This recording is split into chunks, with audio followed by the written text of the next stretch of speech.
Je n'aime pas être nostalgique, mais il y a des fois où c'est important de mettre un rétroviseur et de réaliser qu'il y a une différence entre le christianisme d'hier et le christianisme d'aujourd'hui.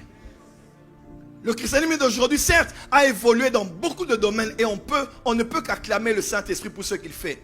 Et pendant que plusieurs cris sautent et dansent à l'église, nous qui avons vu certaines choses il y a 30 ans passés, nous ne sommes pas en train de chanter seulement, mais au fond de nous, nous pleurons. Au fond de nous, nous crions. Parce qu'il y a une différence entre ce qu'on voit hier et ce que l'on voit aujourd'hui.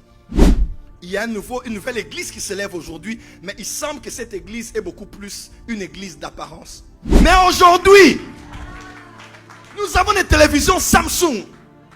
Télévisions avec de belles marques.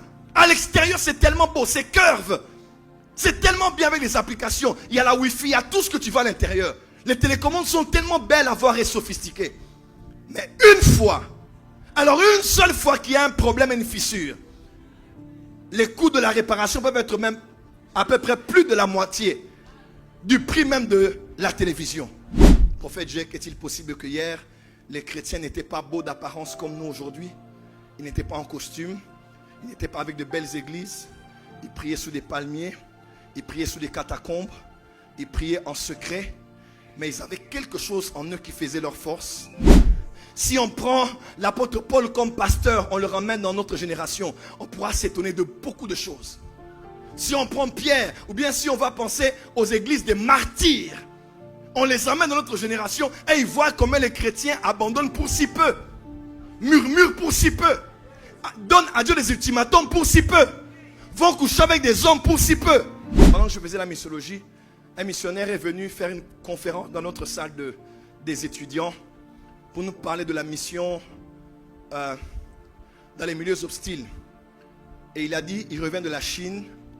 Et à la Chine, cette année-là, ils avaient organisé une convention dans les églises cachées, les églises souterraines, les églises des souterraines.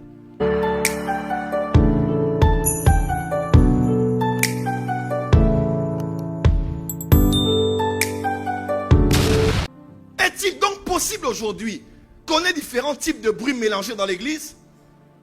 Est-il possible aujourd'hui que deux générations soient en train de réagir? De ceux qui ont vu l'église primitive, de ceux qui ont vu l'église il y a quelques années, et ceux qui voient l'église aujourd'hui, est-il possible que nous, de cette génération, nous nous réjouissons des temples, nous nous réjouissons des instruments, des lumières, des sons, des business class, des fumées, des concerts, des retraites, des voyages, des retraites prophétiques, des services prophétiques, qu'on se réjouisse de ce que l'on voit. Et pourtant, une autre génération est là, qui a vu ce que Dieu faisait hier. Celle-là ne rit pas, celle-là n'acclame pas, celle-là dit c'est bien, mais ça n'a rien à voir avec ce qu'on avait hier. Je n'aime pas être nostalgique, mais il y a des fois où c'est important de mettre un rétroviseur et de réaliser qu'il y a une différence entre le christianisme d'hier et le christianisme d'aujourd'hui. Le christianisme d'aujourd'hui, certes, a évolué dans beaucoup de domaines et on ne peut qu'acclamer le Saint-Esprit pour ce qu'il fait. Mais de l'autre côté, il semble que par observation, il y ait une grande différence entre la maison d'hier et la maison d'aujourd'hui. Entre les chrétiens d'hier et les chrétiens d'aujourd'hui. Je connais le Seigneur il y a de cela presque 30 ans maintenant. Et quand je réalise les chrétiens d'hier avec qui nous nous étions convertis, qu'on se rencontre quelquefois et qu'on parle de la vie chrétienne, et que je vois les chrétiens qui sont nés de nouveau, ça fait 10 ans, ça fait 15 ans, ça fait 5 ans, ça fait 3 ans, je réalise qu'il y a un grand décalage. Et pendant que plusieurs cris sautent et dansent à l'église, nous qui avons vu certaines choses il y a 30 ans passés, nous ne sommes pas en train de chanter seulement, mais au fond de nous, nous pleurons. Au fond de nous, nous crions.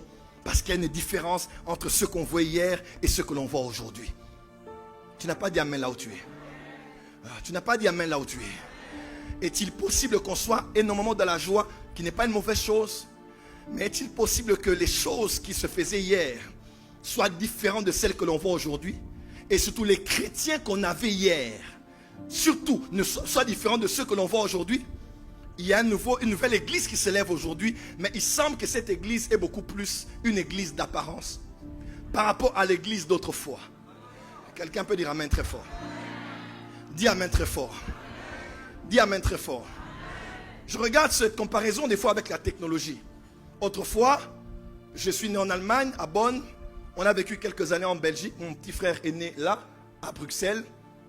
Je me rappelle qu'on avait une télévision qu'on a emmenée de Bruxelles à Kinshasa. Cette télévision a pratiquement grandi avec nous. À un point où quand elle avait des problèmes, on prenait les fourchettes. Quand les boutons étaient cassés ou bien étaient déconnectés d'une autre partie du bouton, on prenait les fourchettes ou les couteaux, on mettait et on cherchait les chaînes de télé. Des fois, quand ça ne marchait pas bien, on tapait dessus. Boum! Et ça redevient clair. Vous vous rappelez? Pas besoin d'antenne compliquée. On prenait l'antenne, on faisait monter. On montait sur des supports et on mettait des antennes comme ça en aluminium que l'on fabriquait des fois au local, on les plaçait. Et on suivait la télévision. On avait des télécommandes, il fallait appuyer plusieurs fois. Et les touches, généralement, entraient à l'intérieur de la télécommande. Vous vous rappelez? Et on forçait. Mais ces télévisions-là, on a fait avec ça 5 ans, 10 ans, 15 ans, 18 ans. Et les télévisions tenaient bien. Elles n'étaient pas belles d'apparence, mais de l'intérieur, elles étaient solides, elles étaient fortes et elles ont duré avec nous. Mais aujourd'hui, nous avons des télévisions Samsung. Télévisions avec de belles marques. À l'extérieur, c'est tellement beau, c'est curve. C'est tellement bien avec les applications. Il y a la Wi-Fi, il y a tout ce que tu vois à l'intérieur. Les télécommandes sont tellement belles à voir et sophistiquées. Mais une seule fois qu'il y a un problème et une fissure, les coûts de la réparation peuvent être même à peu près plus de la moitié du prix même de la télévision. À la fin, on se dit, les anciennes télévisions n'étaient pas belles d'apparence, mais elles étaient solides, elles étaient fermes, elles étaient authentiques. Mais les nouvelles sont belles d'apparence, mais à l'intérieur, elles n'ont rien. L'apôtre Paul a dit, ayant l'apparence de la piété, mais régnant ceux qui ont fait la force. Oh, dis amen là où tu es très fort. Dis amen très fort. Autrefois, nous avions des Nokia 3310. C'est ça? Nos Blackberry.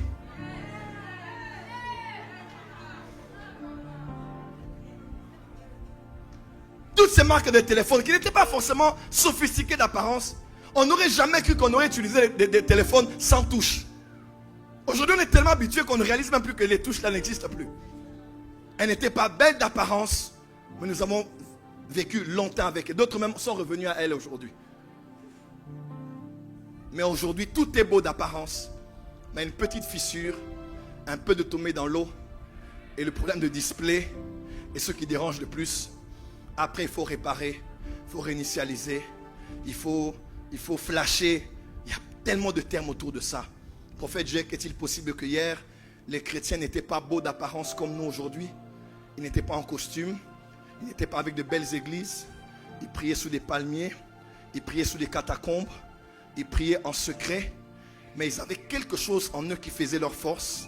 Mais il est possible qu'aujourd'hui, on soit tellement dans l'apparence et dans tout ce qui est du superflu, des vêtements, des plantes, des mèches, des parfums, des cols pastorales, des croix, des talits et de tout ça. Mais qu'on ait régné ce qui fait la force du christianisme. Et ceux qui ont étudié l'histoire de l'Église savent qu'il y a une grande différence. Je ne parle pas en termes d'impact et d'avancée. Je parle en termes de qualité de vie des chrétiens. Si on prend l'apôtre Paul comme pasteur, on le ramène dans notre génération, on pourra s'étonner de beaucoup de choses.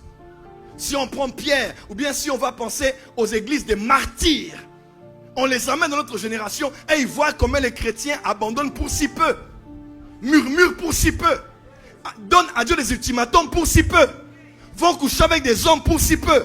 Ils vont se dire, est-ce que c'est le christianisme ou bien c'est autre chose? Je crois que l'un des grands problèmes, c'est quoi? Aujourd'hui, on ne connaît plus Dieu personnellement. Ça, c'est une des choses que je crois qui est l'une des grandes causes de ce genre de christianisme, bon chic, bon genre, BCBG qu'on a aujourd'hui, mais dont les hommes et les femmes peuvent tomber comme ils veulent, peuvent régresser, rétrograder comme ils veulent, peuvent flirter avec le monde, être à l'église, être dans le monde et n'avoir aucune conscience qui nous dérange et nous alerte. On trouve ça normal parce que Dieu est cool, Dieu est flex, Dieu est wesh. Tu n'as pas dit Amen. Tu n'as pas dit Amen. J'ai fait une année de missiologie à Kinshasa. Une année de missiologie. Et pendant que je faisais la missiologie, un missionnaire est venu faire une conférence dans notre salle des étudiants pour nous parler de la mission dans les milieux hostiles. Et il a dit, il revient de la Chine.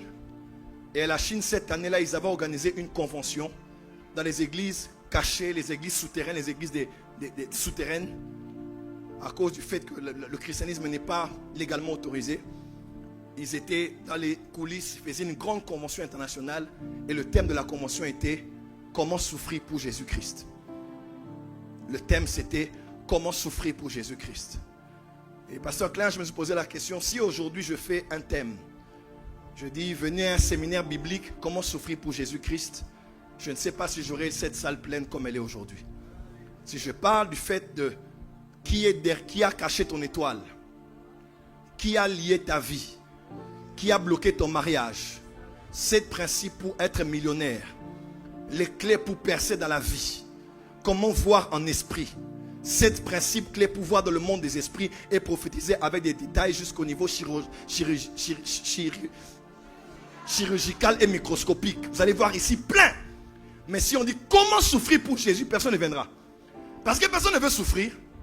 Oh, je vais donner ma vie à Jésus pour souffrir. Je ne veux pas souffrir. Et pourtant, Jésus a dit à Pierre, je te dis Pierre, puisque tu m'as suivi moi, écoute-moi très bien. Tu auras dans les siècles à venir la vie éternelle. Mais ici, tu auras au centuple avec les persécutions. Une vie chrétienne qui n'a pas de persécution n'en est pas une.